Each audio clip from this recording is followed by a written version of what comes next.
Phone tapping కేసులో హరీష్ రావు విచారణ ముగిసింది. ఉదయం 11 గంటల నుంచి సాయంత్రం 6 గంటల 30 నిమిషాల వరకు హరీష్ రావును విచారించారు సిట్ అధికారులు. ఉదయం నుంచి సిట్ కార్యాలయం దగ్గర భారీగా పోలీసులు మోహరించారు. పదే బీఆర్ఎస్ నాయకులు సిట్ కార్యాలయంలోకి వెళ్లడానికి ప్రయత్నించడంతో ఉద్రిక్త పరిస్థితులు కనిపించాయి. అనేక ఉద్రిక్త పరిస్థితుల మధ్య హరీష్ రావు విచారణ ముగిసింది. దీనికి సంబంధించి మరింత సమాచారం మా ప్రతినిధి అరుణ్ అందిస్తారు.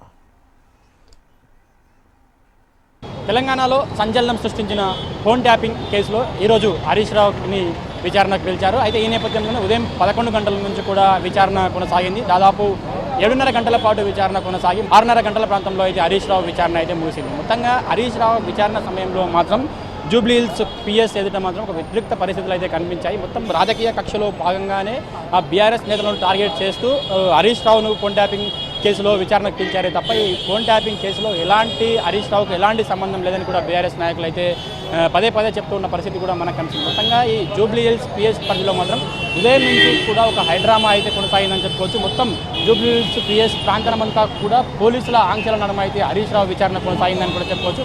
మొత్తం ఈ పిఎస్ పరిసర ప్రాంతాల్లో దాదాపు 300 మంది పోలీసులతో భారీ బందోబస్తు నడుమ అయితే హరీష్ రావు యొక్క విచారణ అయితే కొనసాగింది. దాదాపు 8 గంటల పాటు హరీష్ రావు విచారణ అయితే కొనసాగిందని చెప్పుకోవచ్చు. మొత్తంగా ఈ పిఎస్ పరిసర ప్రాంతాల్లో కూడా అయితే మొత్తం హరీష్ రావు విచారణకు లోపలికి వెళ్లే సమయంలో కూడా పెద్ద ఎత్తున బీఆర్ఎస్ నేతలు బీఆర్ఎస్ ఎమ్మెల్యేలు కూడా ఇక్కడికి రావడంతో ఒక్కసారిగా ఉద్రిక్తత పరిస్థితులు అయితే ఉదయం విచారణకు వెళ్లే సమయంలో కల్పించాయి. అదేవిధంగా మధ్యాహ్నం వరకు కూడా హరీష్ రావు విచారణ అయితే కాస్త ప్రశాంతంగా కొనసాగిందని చెప్పుకోవచ్చు. ఆ తర్వాత ఒక్కసారిగా హరీష్ రావు విచారణ సమయం ఎక్కువ అవుతున్న కొద్దీ కూడా మరోసారి బీఆర్ఎస్ నేతలు ఇక్కడికి ఒక్కసారిగా వచ్చి రావడంతో ఉద్రిక్త పరిస్థితులు కనిపించిన నేపథ్యంలో కూడా మనకు కనిపించాయి.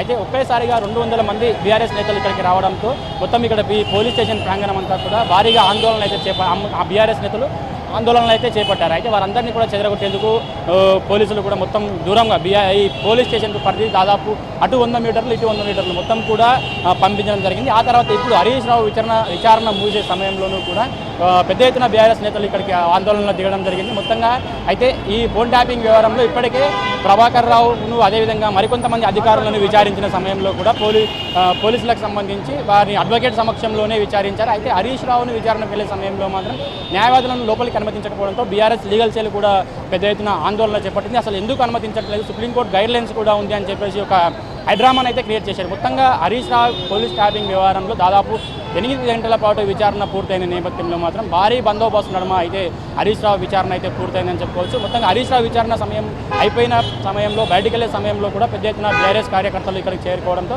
ఒక్కసారిగా ఇక్కడ ఉద్రిక్తత పరిస్థితులు అయితే మనకు పరిస్థితి కనిపిస్తుంది. మొత్తంగా చూసుకుంటే మాత్రం ఈరోజు ఉదయం నుంచి కూడా హరీష్ రావు విచారణ ముగిసే వరకు కూడా ఒక పెద్ద హైడ్రామే జరిగిందని కూడా చెప్పుకోవచ్చు ఈ జూబ్లీహిల్స్ పరిధిలో. అయితే ముఖ్యంగా ఈ జూబ్లీహిల్స్ పిఎస్కు సంబంధించి ఒకవైపు ప్రధాన రోడ్డు అదేవిధంగా ఇటు విచారణ జరుగుతుండడంతో కూడా ఇక్కడ ట్రాఫిక్ ఎలాంటి ఇబ్బందులు తలెత్తకుండా కూడా దాదాపు 300 మంది పోలీసులు భారీ బందోబస్తు ఏర్పాటు చేశారు.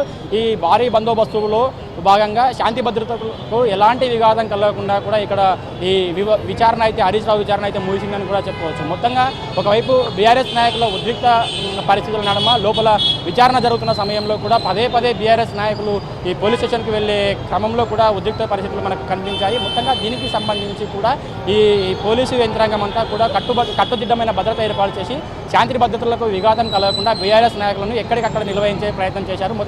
మొదట్లో ఎక్కడైతే బీఆర్ఎస్ భవన్ నుంచి బయటకు వెళ్లే క్రమంలో కూడా అక్కడ పెద్ద ఎత్తున నాయకులు ఉన్న నేపథ్యంలో వారిని అక్కడే నిర్వహించే ప్రయత్నం చేశారు. అదేవిధంగా ఇక్కడికి వచ్చిన నాయకులను కూడా పిఎస్కి ఎదుట వచ్చిన నాయకులను కూడా ఎక్కడికక్కడ నిర్వహించే ప్రయత్నం చేశారు. హరీష్ రావు విచారణ మాత్రం ప్రశాంతంగా ముగిసేంత వరకు కూడా ఎలాంటి అవాంఛనీయ ఘటనలు జరగకుండా పోలీసులు అయితే భారీ బందోబస్తు ఏర్పాటు చేసి ప్రశాంతంగా హరీష్ రావు విచారణ పూర్తయ్యే విధంగా మాత్రం పోలీసులు కీలక చర్యలు చేపట్టడం జరిగింది. మొత్తంగా హరీష్ రావు విచారణ సమయంలో చిన్నపాటి ఘర్షణలు మినహాయిస్తే ఎలాంటి ఇబ్బందులు తలెత్తకుండా హరీష్ రావు విచారణ ఫోన్ ట్యాపింగ్ వ్యవహారంలో హరీష్ రావు విచారణ పూర్తయింది. ఈ విచారణలో భాగంగా ముఖ్యంగా ఫోన్ ట్యాపింగ్ వ్యవహారానికి సంబంధించి కూడా ఇప్పటికే పలువురు అధికారులను విచారించడం జరిగింది. వారి యొక్క స్టేట్మెంట్లు రికార్డింగ్ చేశారు. అయితే అదేవిధంగా పలువురు అధికారులతో పాటు పలువురు బీఆర్ఎస్కు సంబంధించినటువంటి మాజీ ఎమ్మెల్యేలను కూడా విచారణ చేయడం జరిగింది.